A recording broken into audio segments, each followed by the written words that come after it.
So, good morning. Morning. How are you today? I'm fine, thanks. Thank you for talking to the upcoming. My name is Ambra. I would like to start with a few questions regarding La Bête.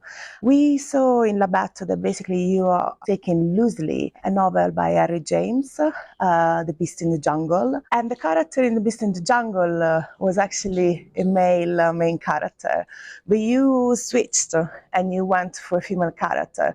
And you focused basically all your film on Léa Seydoux, who is acting as Gabrielle. At the end of it, she basically overrides the purification. She saves our humanity. Do you see women as the future of humanity? No, I wouldn't say it this way. I switched the characters because I wanted a female character to be the main character of the film. It's the first time for me, and I really wanted that. The future of humanity, I don't know if it's men or women, but I would say it's wisdom, a little wisdom at last. It was quite important for me because at the end of the film, so the finale was quite striking because he basically decides to override, like to have actually his purification, and he loses basically his humanity while she actually keeps it. And I kind of thought that all over the movie as well, when you basically having the doll, which I saw it as representing the artificial intelligence, so AI.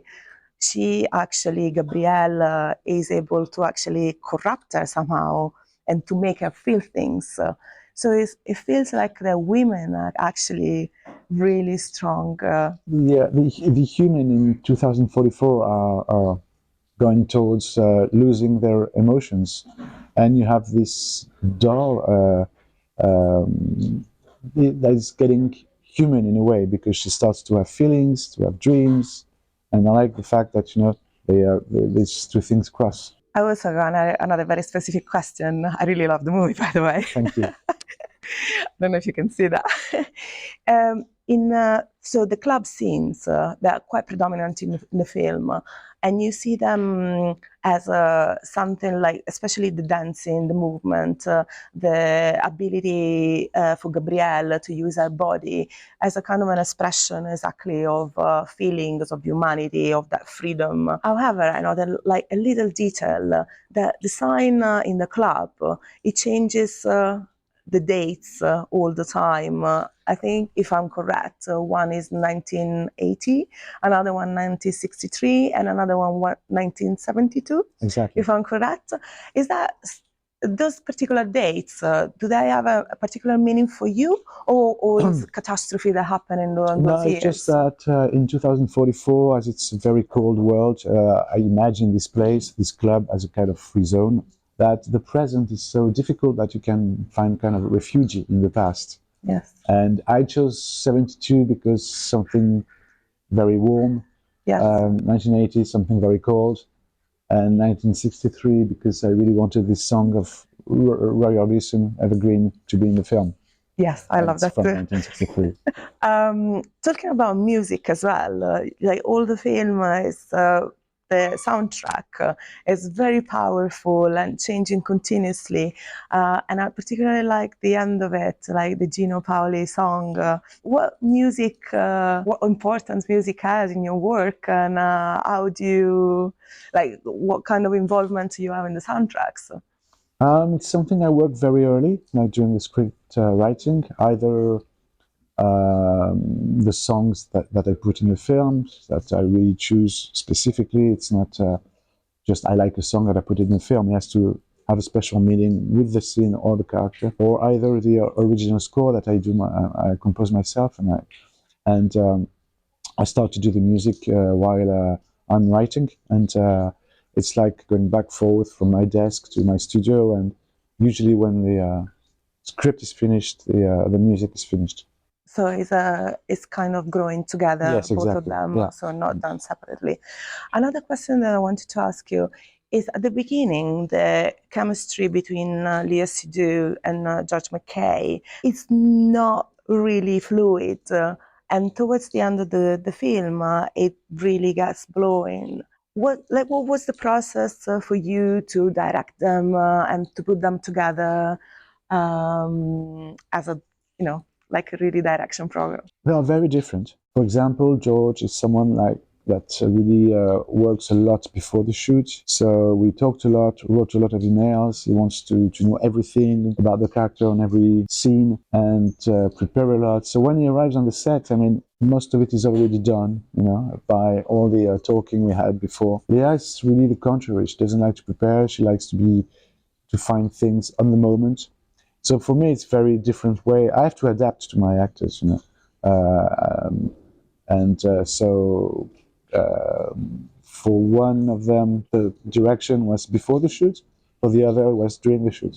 Yes, no, it's quite important because there are some directors that are quite strict with their directing ways, and actually others they adapt, and it's kind of interesting, like your collaboration, especially with Lea Seydoux, because 2 hours and 45 minutes. 25. 25 minutes that basically based completely on her. It's a two-man show mostly. Another question that I wanted to ask you, was that the choice to introduce the film in 2 languages, so starting in French and then switching slowly to English, because George is English, or it was because even the choice of George, I mean, there was a part in the film that was in LA with an American character, because the character played by George in LA for me is very American. The way he puts himself on scène with the iPhone stuff about this hate of women and stuff like that, it's very America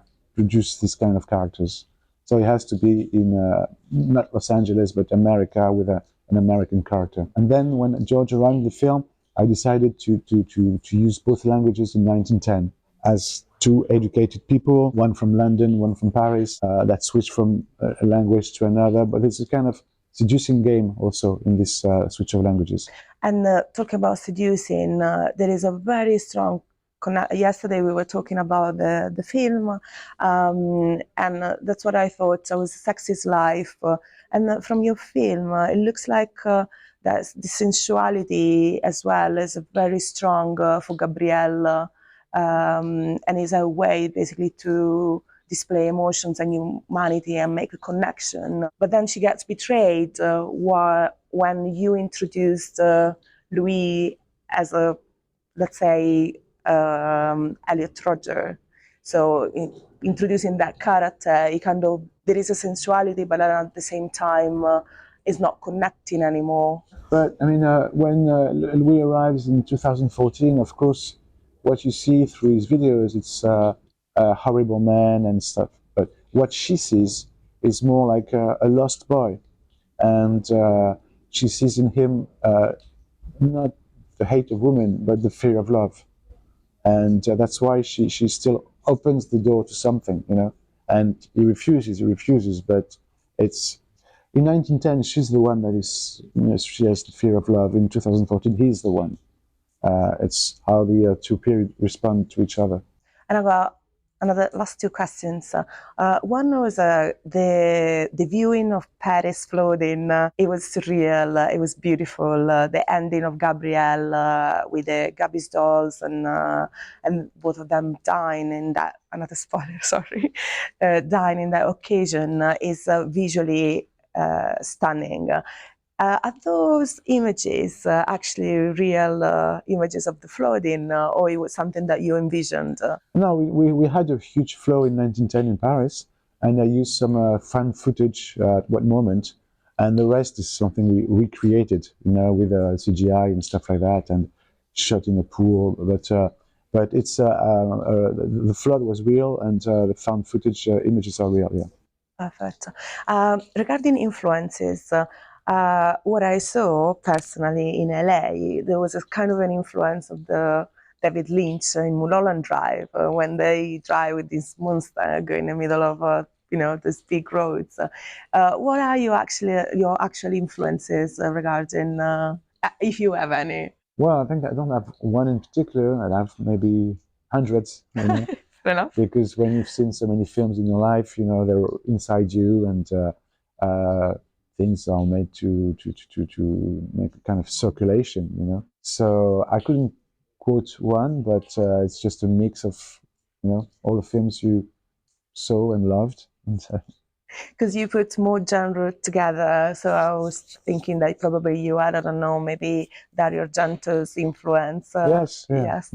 Your film was really well perceived, like in Venice, and you got lots of 5 stars review. Will this make a change in your career, or as it happened already, like in terms of budget and production, distribution, and how you are dealing with that? Of course, I mean, I think it will help for the future, I guess. I hope. You're always pleased if a film is well received, but and has success. It's not drama if not, but it really helps for the future if you come out from a success, yes. Perfect. Thank you very much for Thank you. talking to the upcoming. Have Thanks. a good day.